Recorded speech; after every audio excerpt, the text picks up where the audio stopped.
listener, if you feel like you noticed some really weird edits in this episode, it's not because I did bad editing. It's because we were time.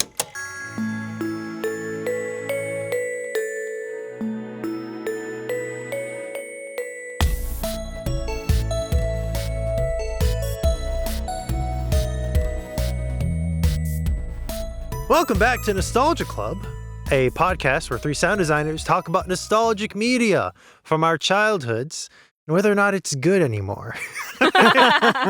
I'm Jino, and with me are my two co-hosts, Victoria. And Michael. Nice. And today we're talking about a movie that Victoria brought to us, a movie that I have never heard of before. Michael? I had heard of it. Oh, snap. I had been gifted a Blu-ray of it by a friend many years ago. Oh, so you wow. got to watch it on Blu-ray. No.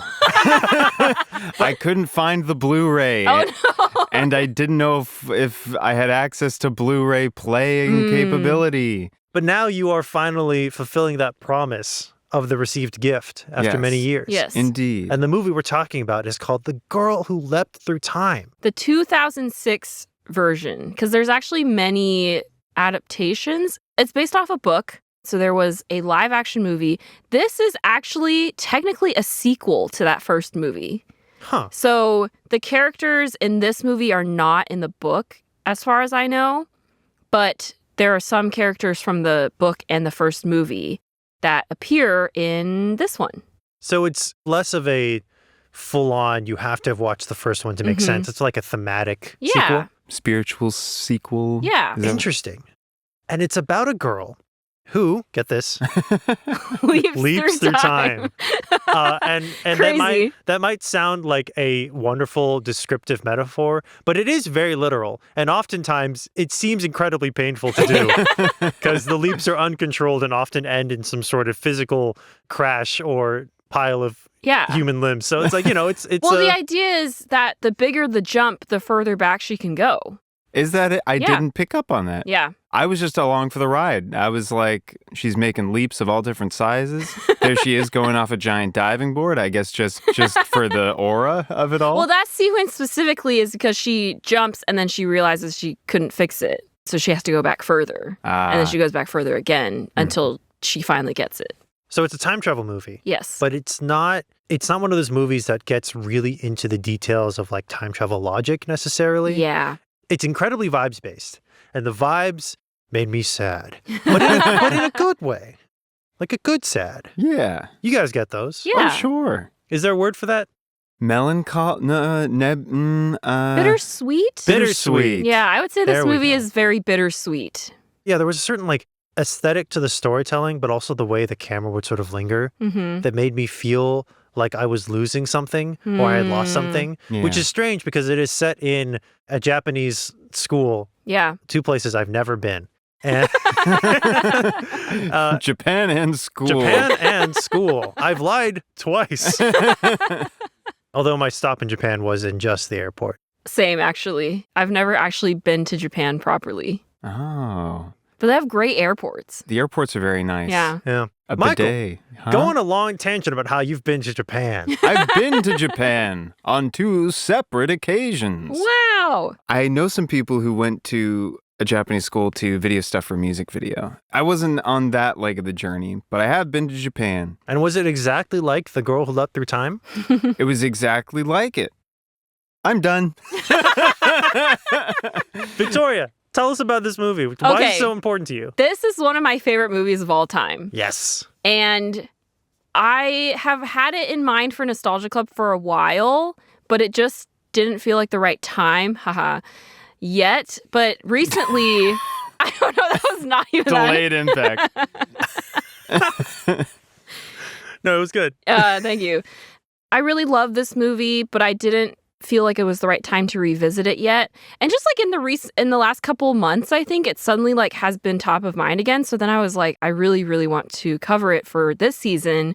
And I think it's perfect for Nostalgia Club because it's so nostalgic. It's about nostalgia in a way. Yeah. Nostalgia for like that one summer that you had with your friends before everything changed. Yeah. Yeah. And the way I found this movie, I was in high school and I was procrastinating on homework as you do. And I was on YouTube watching a video, and one of the recommended videos, like on the right sidebar, the top one was The Girl Who Leapt Through Time. And I looked at it and I was like, that sounds intriguing. And I clicked on it and it was like the whole movie was just on YouTube. And I was like, I'll watch this movie. It sounds interesting. So I didn't know anything about it, had no idea what I was in for. I finished the movie and I was a mess. I was so emotionally destroyed by this movie as a kid. Since then, I've rewatched it 5 or 6 times. Usually it's because I told a friend about it because I was like, no one I know has seen this movie.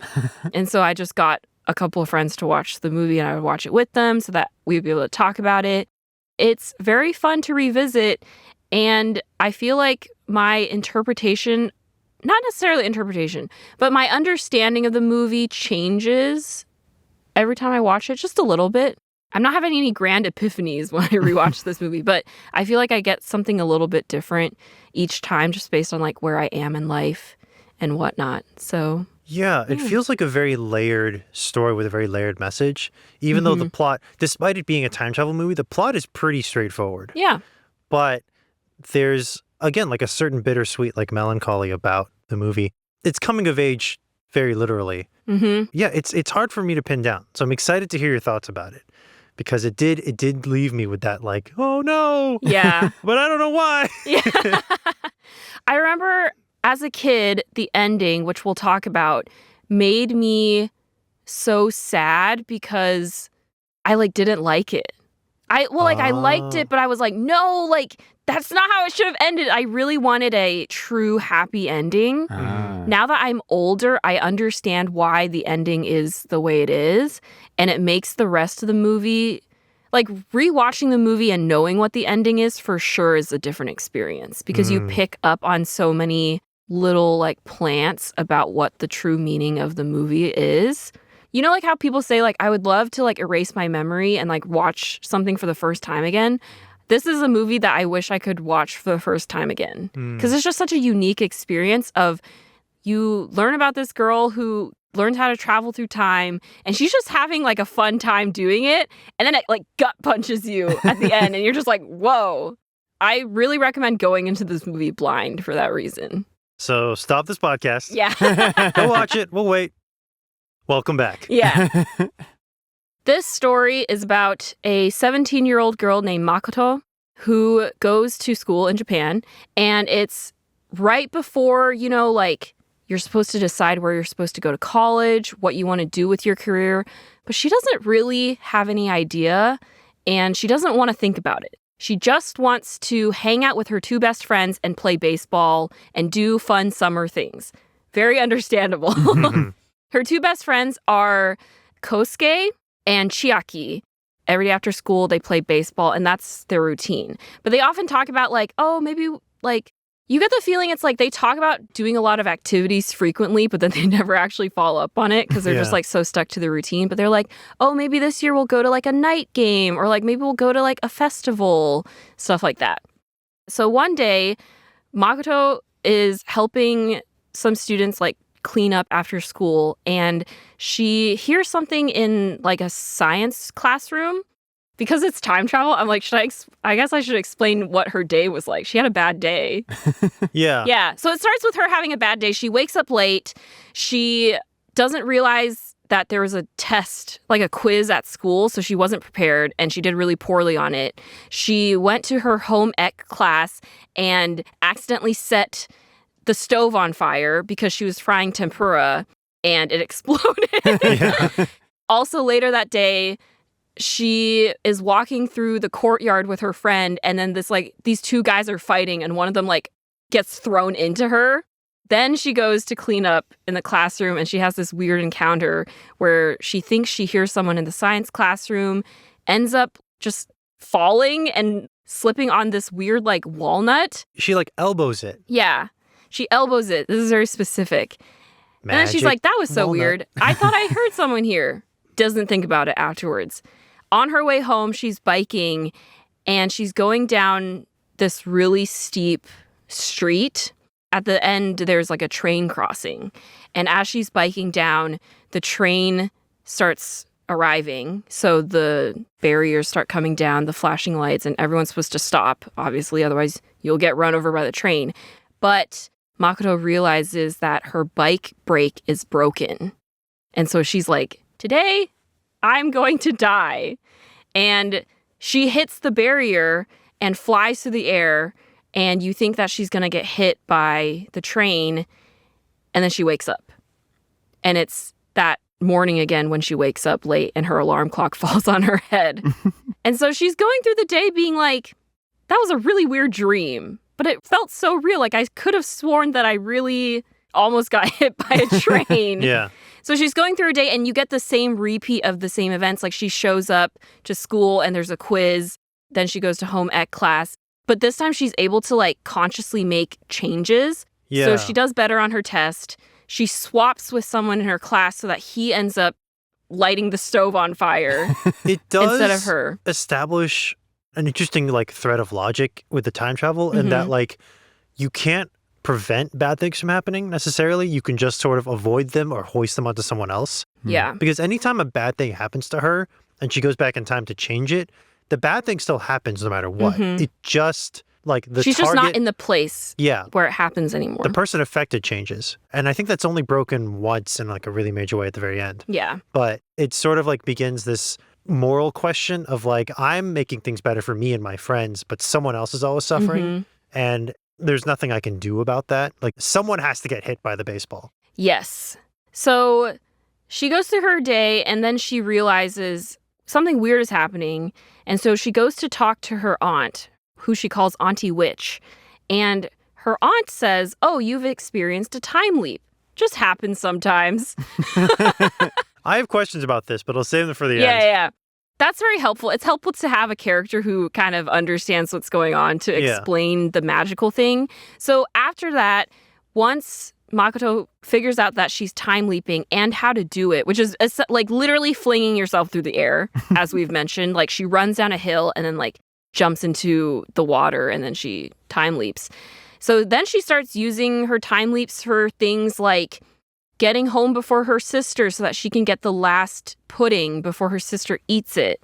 Or she goes to karaoke with her friends, and when the hour is up, she's like, no, I want more time. So she leaps back an hour so that she can do karaoke longer, even though her friends are basically like, what's going on? Why do you just like... Because the interesting thing is like, she'll just be like sitting in the room and then suddenly she'll fly through the door because she's done a time leap. Yeah. And they're like, weren't you just in here? Like, what's going on? The leaps are very literal because like, so let's say that I'm leaping off this chair.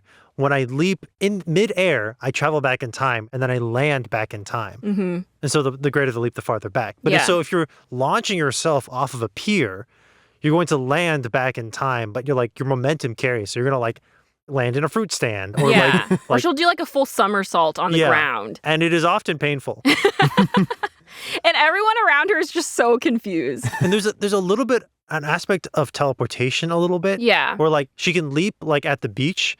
And when she travels back in time, she ends up an hour, let's say she leaps for an hour. She ends up back where she was an hour ago. And so her momentum carries. And so an hour ago, she was at the shopping mall. She lands in the shopping mall and then like crashes into a vendor. Yeah. This is where the time travel isn't necessarily explained, but it's fine because the core concept is like she's just living her best life and she can time travel. She'll even use it for things like, oh, her family is having something for dinner that she doesn't really want that day. So she's like, I'm just going to go back to a night where we had something I really wanted. She still got to eat the dinner. Yeah. Later.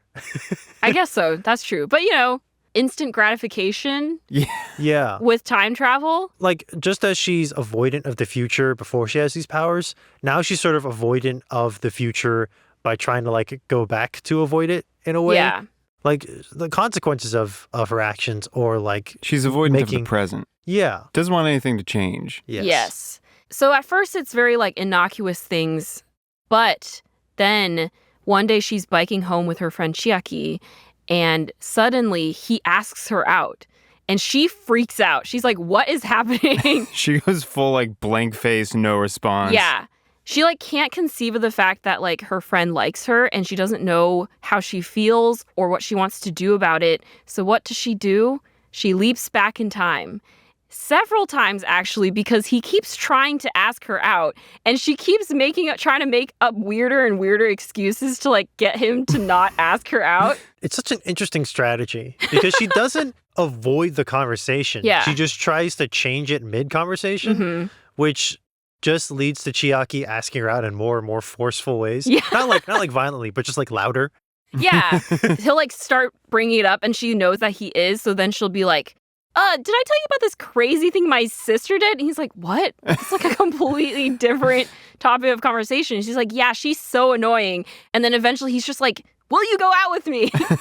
I think it's because she still wants to hang out with him. And so she can't bring herself to like not.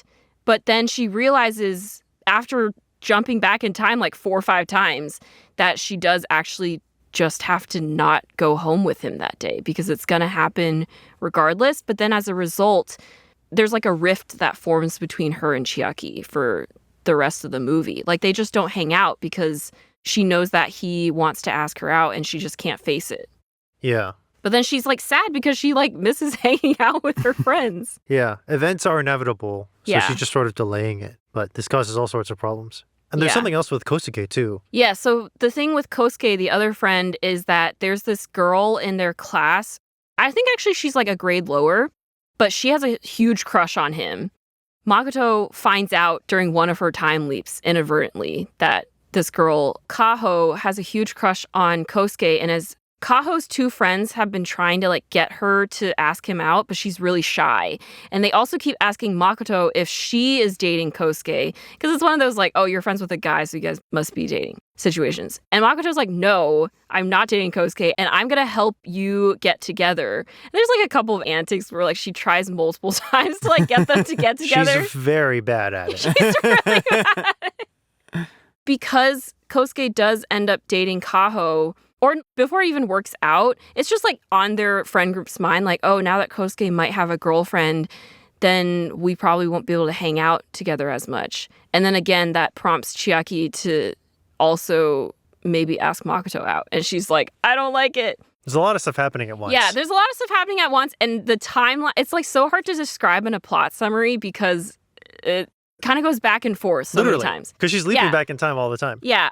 There's like doesn't Chiaki end up developing a connection with one of Makoto's friends? Yes. So basically, if you remember the classmate that Makoto switched places with in home ec class, he ends up getting bullied by other students because he like set the place on fire.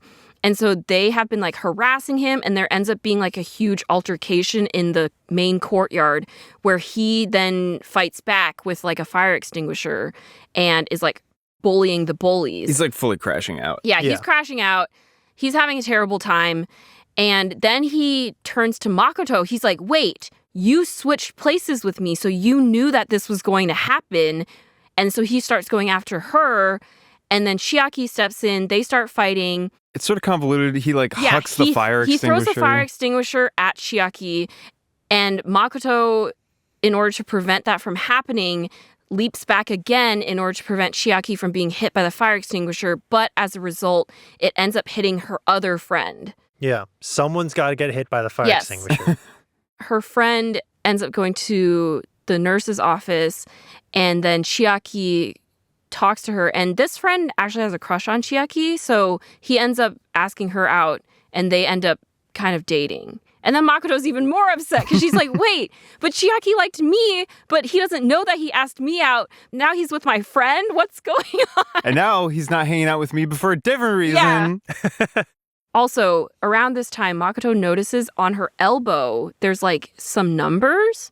Yeah. And she doesn't really know what they mean, but after a couple more time leaps, she realizes, oh, it's counting down the number of leaps I have. Really strange place to put your time leap counter. I realized it was because It's I realized it because when you said she landed on her elbow. Oh, that makes Yeah, sense. she Oh, hit I the thought magic. that's why you like mentioned it. Oh, no, I completely did not put 2 and 2 together. when she slipped on the magic walnut in the science lab. It Impacted her elbow. That's why the thing is there. It's all coming together. Yeah. We're going to figure out who did the murder. because all these terrible things have happened and she's realizing the consequences of her actions, and also like even like Kosuke and Kaho aren't really working out the way that she wanted to, Makoto does like a huge time leap back basically to like the beginning of the movie, and she redoes everything, but this time it's like okay. I don't know what she did about the home ec situation. Maybe she just like accepted it, but specifically the one thing that she changes is that this time, in order to get Kosuke and Kaho together, she puts Kosuke in the moment where, well, okay, I think she tells Kaho and her friends to sit under this tree, and then she brings Kosuke to the spot where Makoto gets hit by the guy who like flies through the air. And this time, instead of Makoto getting hit, it's Kosuke. And so Kosuke flies into Kaho, and that's their like, quote, meet cute.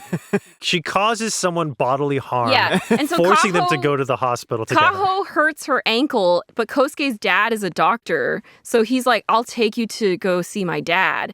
And he asks Makoto, like, can I borrow your bike?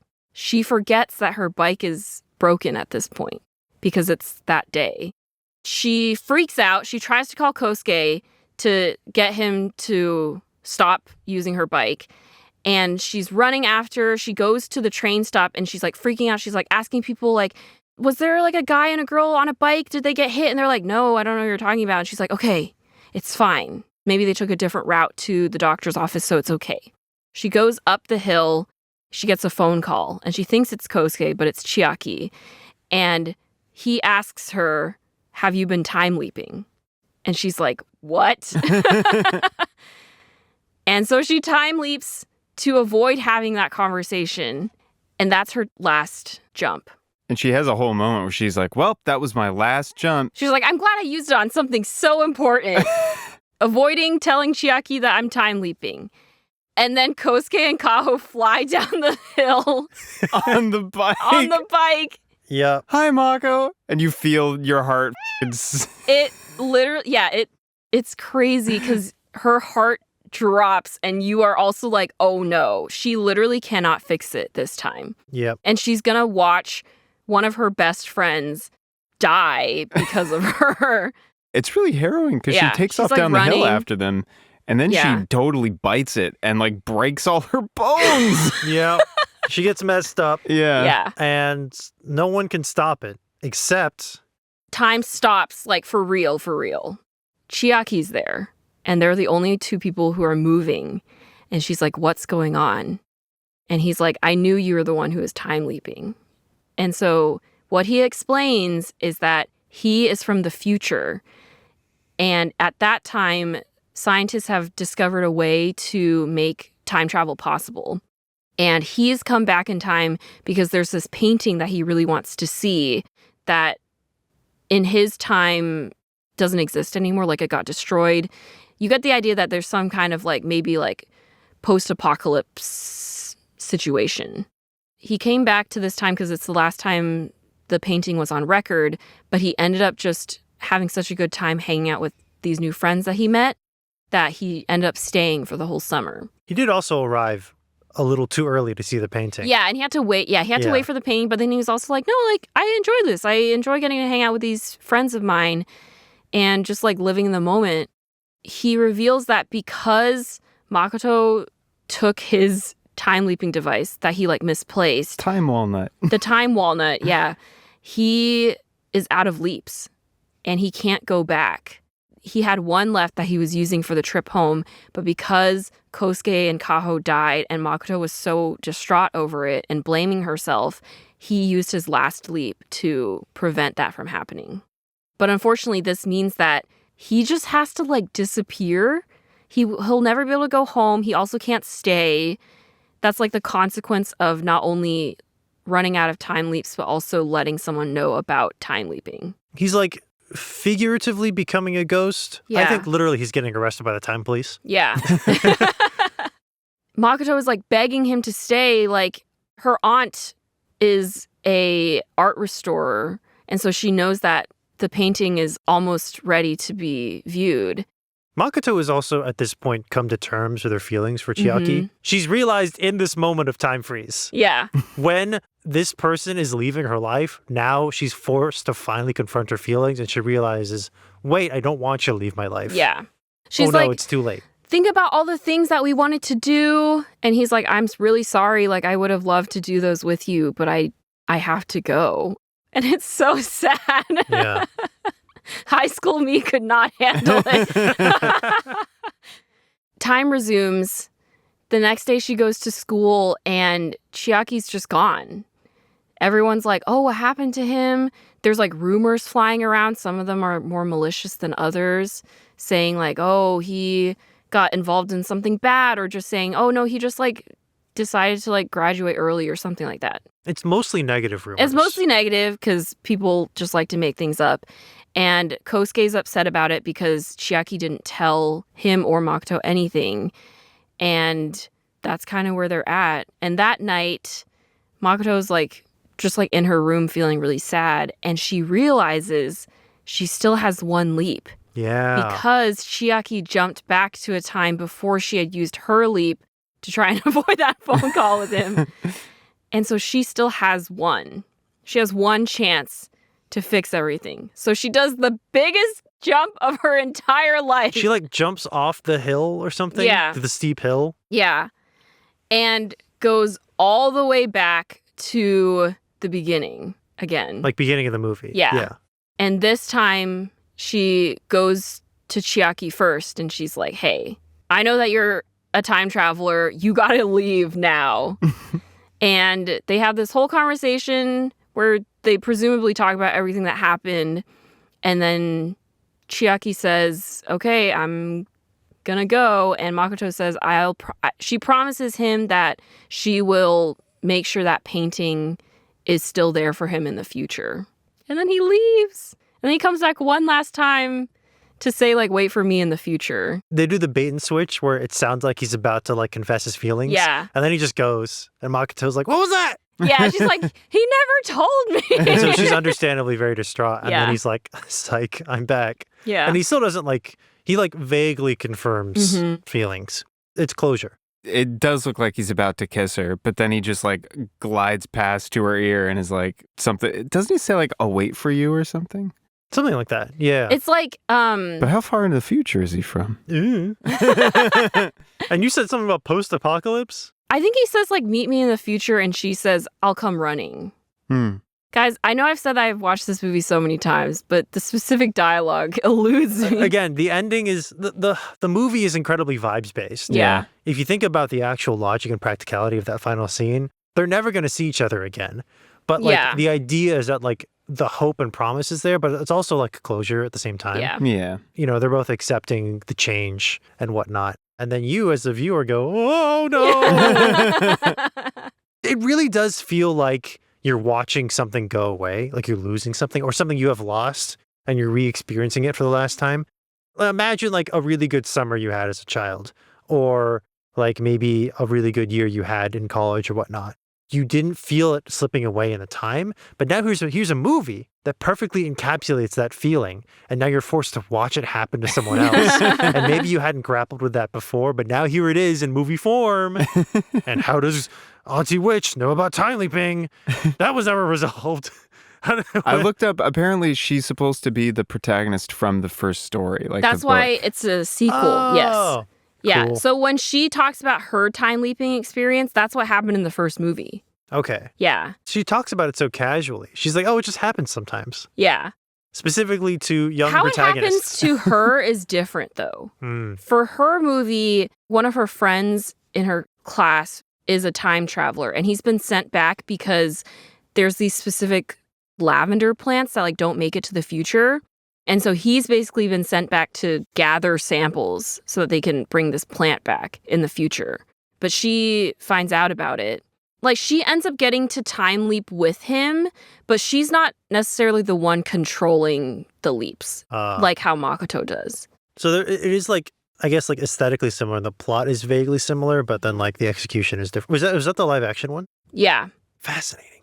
And then there's another sequel after this, which is a TV show, I believe, that follows Makoto's cousin, so her aunt's daughter. And in that one, the only continuity thing is that in the 2006 movie, her aunt is an art restorer. But in the original film, she decides to become a art destroyer. And that's why the painting's gone. I mean, people have career changes. It happens. Yeah, no, it's true. Yeah. I was thinking right. it specifically in terms of art restore versus destroyer. So in the original movie, her aunt at the end goes into like pharmaceutical research. Oh, because the flowers. Yeah.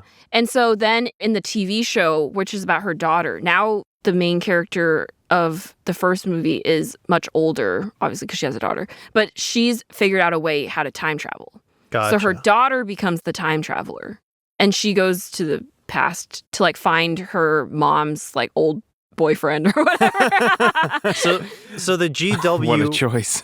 So the GWLTTCU is less about like one very streamlined plot and more about like here's a bunch of retellings or vaguely associated stories using similar characters, but they're not like exactly the same. Yeah. And it's a different medium every time because the first one was a book too. The first one was a book, and then the live action is based on the book. Yeah. And then Girl Who Leapt Through Time is an animated sequel. Yeah. And then the TV show is another sequel. So assuming that this world is very popular in Japan, or at least popular enough to get all of these different versions of the story, I literally never heard of it until it was brought up for this. Yeah. I mean, the director of the film, he's gone on to make like a lot of more maybe well-known films. Like, have you guys heard of Wolf Children? Oh, yeah. Nope. That was him. He did a movie recently called Belle, which is like a Beauty and the Beast retelling, but they're basically VTubers. Oh. That's my best way to describe it. I have not seen that. So is the Beast just a big fuzzy VTuber? No. So basically, the plot is there's like this like giant VTuber. No. Sorry. I guess it would be, what is it, like an MMORPG Oh, of course. world where everyone creates like their own avatar and they go to this world and hang out. But then a lot of them become like really well-known personalities, basically. Gotcha. And the main character, she has always wanted to sing, but has never had the courage to. But through like singing through like a persona, ends up being able to like really make a career for herself. And then There's a big hairy guy. I don't remember, but there's like a whole thing where like a beast that I don't remember. I shouldn't be telling this plot. It's been a while since I watched this movie, but like it's loosely inspired by Beauty and the Beast. Gotcha. But not in the way where it's literally like she gets kidnapped by the beast and they fall in love. And blah, blah. Sort of like, what is it, that K-drama adaptation of Little Women, where the only similarity is that there are women, a number of them. It's a little bit better of a inspired adaptation than the K-drama Little Women, which I did watch and was very good, but has nothing to do with Little Women by Louise May Alcott. Who plays Gaston? No, I'm kidding. Anyways, the director has gained more. Prolific. Yeah. Yeah. He's That's made some pretty cool. pretty good movies. Yeah. I haven't seen Wolf Children mainly because I heard it's extremely devastating. Yeah, that'll mess you up. And I'm just not ready. It's really good. It's Yeah. really, really good. But yeah, you'll cry. Yeah. Yeah. Girl Who Leapt Through Time has a really wonderful, charming art style. There are moments where, like, you can sort of tell where the budget constraints come in with, like, you know, the sharpness of the lines or whatever. But the actual aesthetic of the movie itself feels more modern to me than I expected because the movie came out like 2006, right? Mm-hmm. It holds up well now. And it's really, really beautiful. Also, pretty funny. It is really funny. I'm sure we watched the dub, so I'm sure a lot of the nuance of any sort of jokes or dialogue was lost on us. But like the physical comedy, while sparse, is pretty good. It is a really fun movie, which is why like it's such a gut punch at the end because you just get to watch these friends hang out. Like if I was Makoto's age and I got the ability to time leap, I would absolutely use it to do the things that she did. Like if I didn't do well on a test, yeah, I'm going back so that I can do better on that test. Or if like I run into like a really awkward situation, I'm gonna fix it, you know? Also, Gross dinner. I'm going to go back and get a tastier dinner. I found the quote because it was bothering me. Oh, yeah. It's specifically, Chiaki says, "I'll be waiting in the future," and Makoto says, "I'll be right there. I'll run there." Because And of then- that. Or no, she already is the whatever. I think it's like the Cryo sleep. Yeah, I guess the implication is like if she follows in like the footsteps similar to the protagonist in the first movie, where like then she like tries to figure out how to make time travel work in the future. Maybe she can like find Chiaki again. I don't know. It's one of those like, Vibes. even if they do see each other in the future, who knows what that would even look like. But the intention is there, and I guess that's what's important. Yeah. Anyway, sorry, what were you saying? What was I saying? A lot of great walla. Yeah.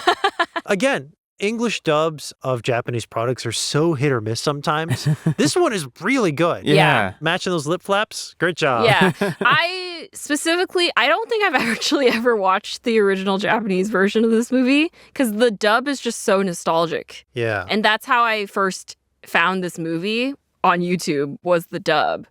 Actually, I did watch a couple clips yesterday, and I think they cast the English voice actors really well because they do sound really similar to the Nice. Japanese voice actors. It's kind of impressive. Okay. I want to ask you a general time travel question, Okay. which is like this movie does, and you talked about a little bit, touch on a very specific fantasy of like being able to time travel in small bursts Mm-hmm. and going back to a time like, say, high school, where the implications of a lot of your actions are very small. Like, Mhm. oh, I failed the test, or oh, I bungled asking that person to prom or whatever. But it was a time where those things felt really big. And so even now in our adult lives, at least for me, when I look back on those moments, they feel more impactful than they actually are in my life. And so sometimes I'm like, one of those things where you lay awake at night and you think about like, oh, if I could go back to, let's say, I don't know, circa 2009, what would I do differently? And then you go on this big long tangent of your head of like, I'd have to memorize all of these world events and stock prices. And, oh, I have to prevent these deaths. And I have to, I got to stop COVID. And then the burden of it sort of weighs you down. You go, I guess I'm having a pretty good time right now. Yeah. I won't time travel, as if that was an option in the first place. I'm curious about if this is have you I agree. So, Victoria, Michael, do you have any regrets? Anything's major just life events? one specific existential quandary? Well, I feel very similarly where even if I was given the option to time travel, that's too much pressure to like try and go back and fix like huge events, right? Like obviously there are things that I wish I could change, but they also are like a huge part of like who I am. And so I would not necessarily want to mess with it. Yeah. Nor would I want to mess with potentially other people's lives by changing the trajectory of my life, you know? Is this the first time travel property we've talked about on the show? I think so. Or like property that is specifically about time travel and doesn't just feature it in like an Animorph style, like, and you go back to the Mesozoic. I think so, yeah. Yeah. They never really talk in this movie, again, incredibly vibes-based, but there's not a lot of talk about like butterfly effect or like what kind of is this like parallel universe? Or is this like literally resetting things? Because like she doesn't spend enough time doing it to like see any long-term repercussions. And now that she's used it all up, there's no way of knowing those long-term repercussions. Yeah. But like, I don't know, if I think about going back to my high school days and I'm like, if I just picked a different elective or whatever. I think for me, the fact that she does mostly use time travel for very seemingly innocuous things, that's like what's most appealing to me. Especially when I was in high school. Right. Like when I was in high school, like the amount of times that I felt like I messed up a conversation and if I could just go back and fix it, I totally would have. Obviously looking back, I'm like, no, like that's just like a part of life. And like you have to get used to sometimes a conversation doesn't go the way that you want it to. But man, there's some really embarrassing moments that maybe I would go back and change. There's something very funny in the context of like her discovering this on the cusp of getting hit by a train, where it's like the classic isekai setup of like, I got destroyed by some moving vehicle and now I'm in a fantasy world with my cell phone and magic powers, except this is like, I got isekai'd into my own life one day ago with the ability to undo the embarrassing things. Yeah. I can see though to a certain level, like she had like a near-death experience. So I could also see her, like I feel like her actions are justified because if I had a near-death experience, then I would also be like, I'm gonna like really like enjoy the moment and I'm just gonna like try and like live my life to the fullest. I'm going to go back and eat that pudding that I didn't get to eat. Yeah. Because, Except it's not really that, is it? Because she's not living in the moment. She's trying to get back what she had. that's true. But, like, I could see, like, that being her philosophy. She's living in a moment. Yeah. Again and again and again and again. She thinks she's fully enjoying the moment, but what she really is doing is running away from both the future and the present. Yeah. That's the theme of the movie. But what I'm more interested in is, are people talking about how she suddenly started tumbling everywhere? Like, wow, like I'm honestly surprised Chiaki didn't figure it out sooner because the amount of time she tumbled through the door. I mean, I guess for him it was the once, but yeah, tumbling through the karaoke room. Through the karaoke room. But I'm sure she's like tumbled through so many other situations while they're hanging out. Oh, like the time she like caught a baseball because she like He's like, how did you get all the way over there? Yeah. She's literally like Sonic teleporting. Like the number of closets she's crashed into, number of brooms she's probably broken. Yeah. Like there must be some people whispering like, I don't know, she just started rolling everywhere. I would say maybe this is cope, but there's no other way to know otherwise. So who's to say?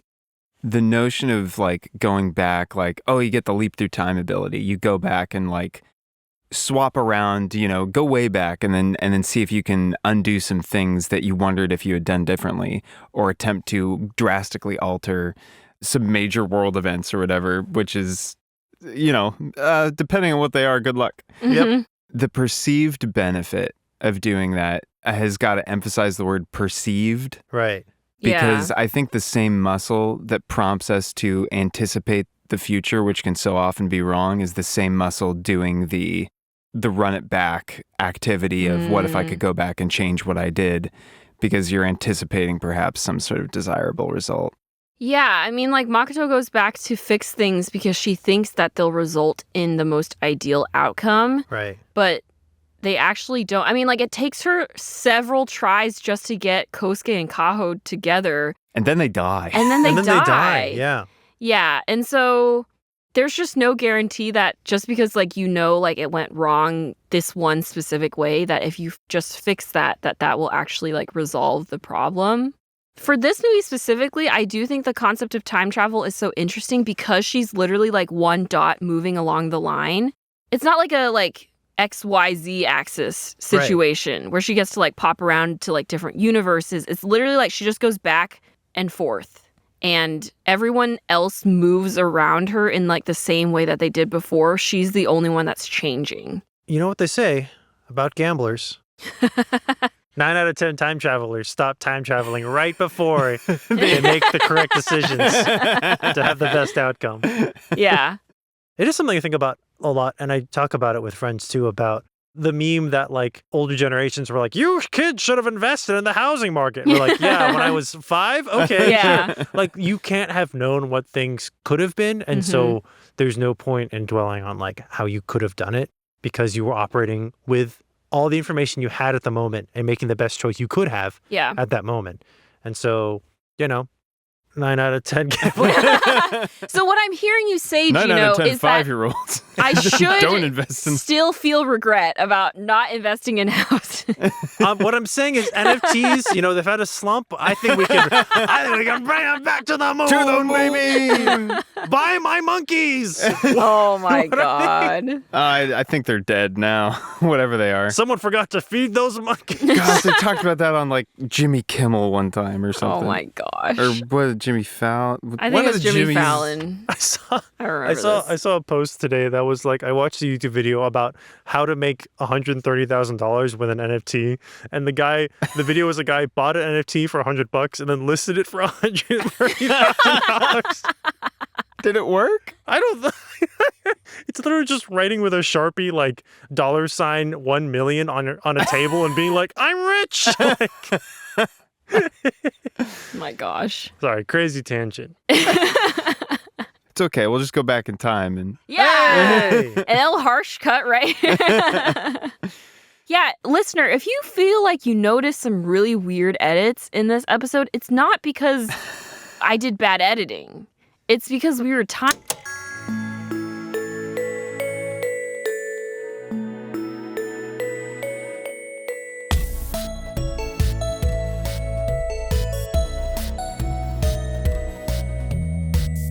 And welcome back to Nostalgia. Today we're talking about Naruto. I was about to... Today we're talking about Warrior Cats, Book 1. Oh, God. The only thing I would change if we went back in time to redo Nostalgia Club is that I would have us talk about Bartimaeus sooner. Like the second. Oh. I think I'd change some stuff about the intro, maybe. I don't know. We gotta fix your mic in the Gregor episode. Yeah, that's what I do. That's the I move. turned my mic around because I set it up backwards. And I don't know if anyone's noticed, but that episode I sound a little weird.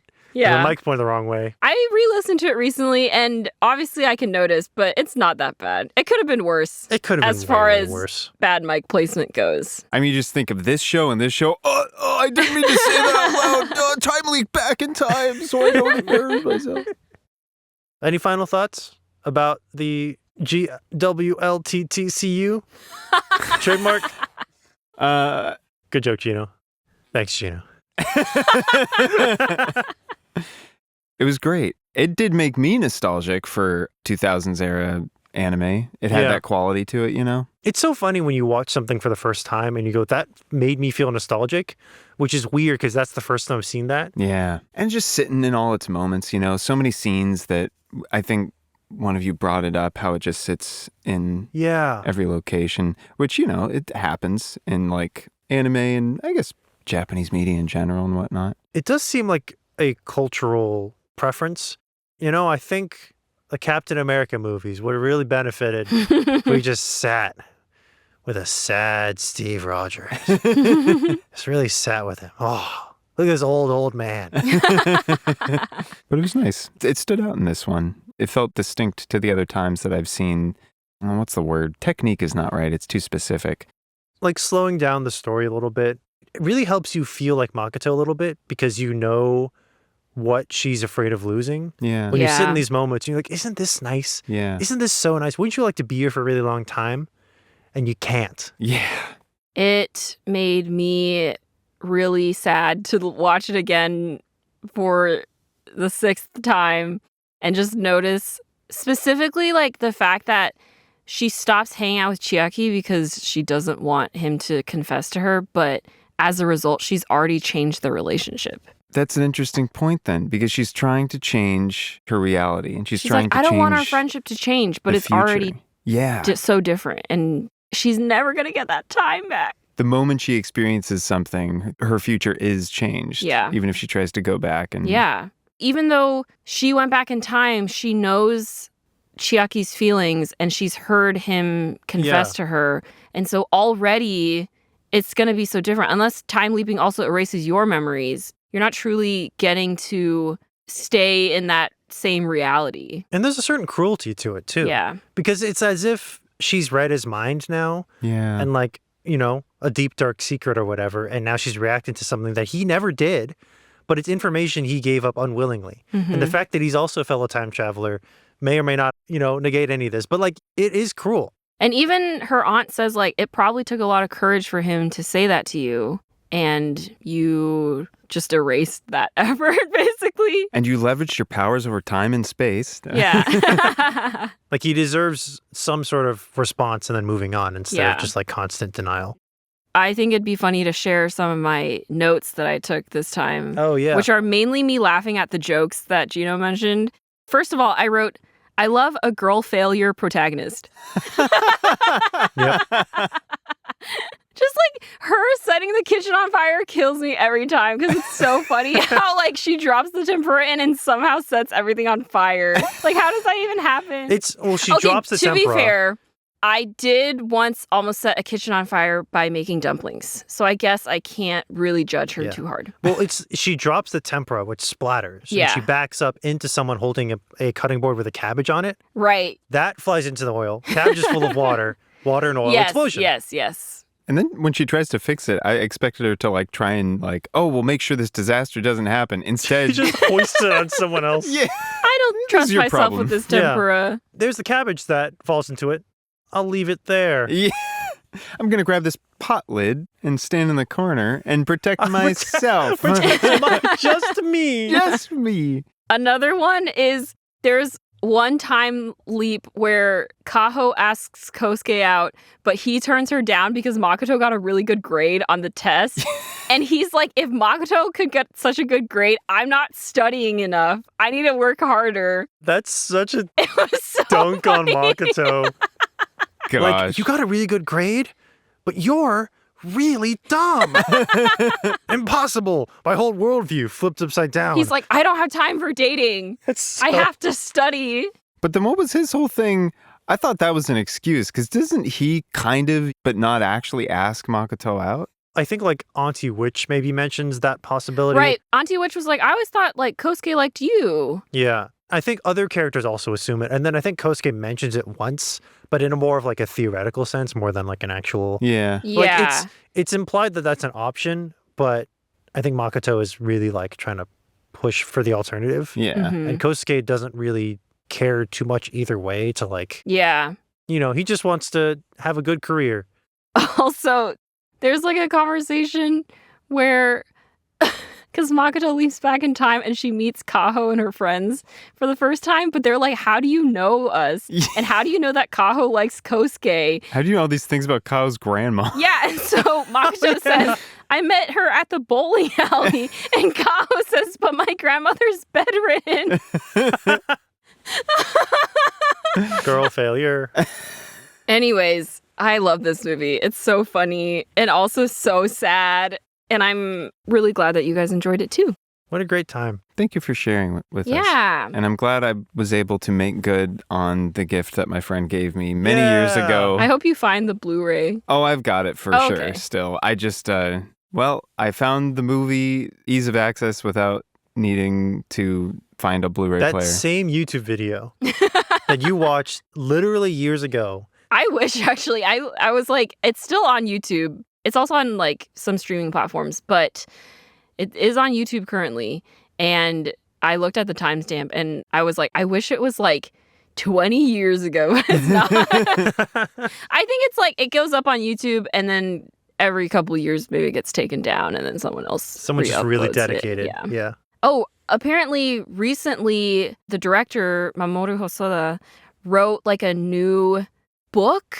I can't read Japanese, so I don't actually know what exactly it is, but it's like, I think it was like basically like a book version of the movie, but with like some additional commentary from him Oh, and nice. like maybe some like Wow. behind the scenes stuff.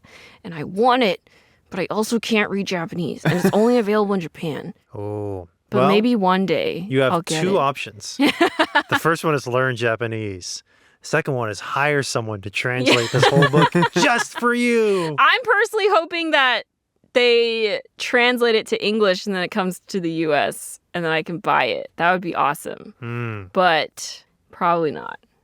If you could go back in time to change some really innocuous things, would you? Some really non-serious... If you had the chance to change your face. What's that song? If you could turn back time. Is that what it is? What song What? is this? There was a meme on Twitter before it went bad, a million years ago, where someone was like, oh, here is the most popular song from every decade. And the first couple were real, but then as you went along, they all became like parody songs. That's funny. And then they just became like jokes. And there was a reoccurring gag, or I think it was Cher's, like if you could turn back time, kept popping up again and again. and like different iterations as if she was going back in time. That's fun. Well, thank you so much for listening to this episode of Nostalgia Club. If you enjoyed it, please consider leaving us a rating and a comment. Subscribe on your podcast platform of choice. We love reading your comments, and the ratings really help us out.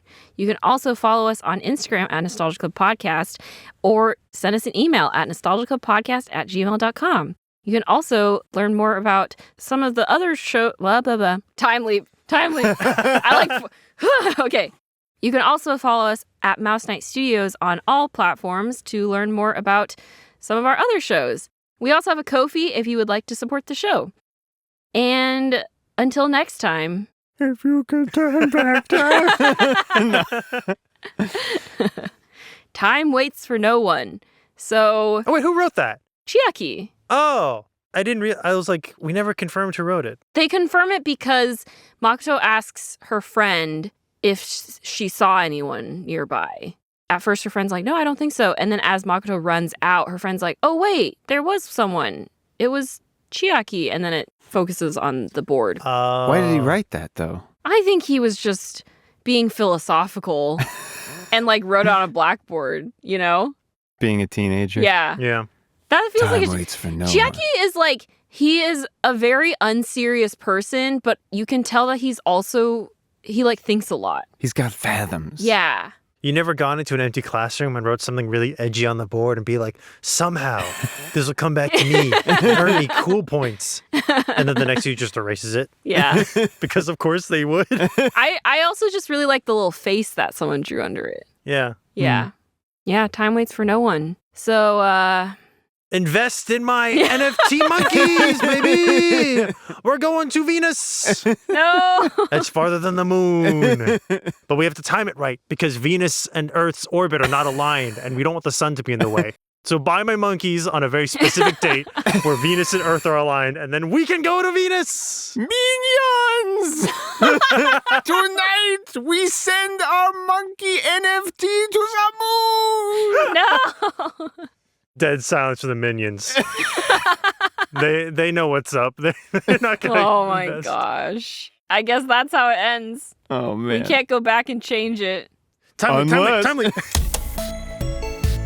Welcome back to Nostalgia Club. Today, I'm...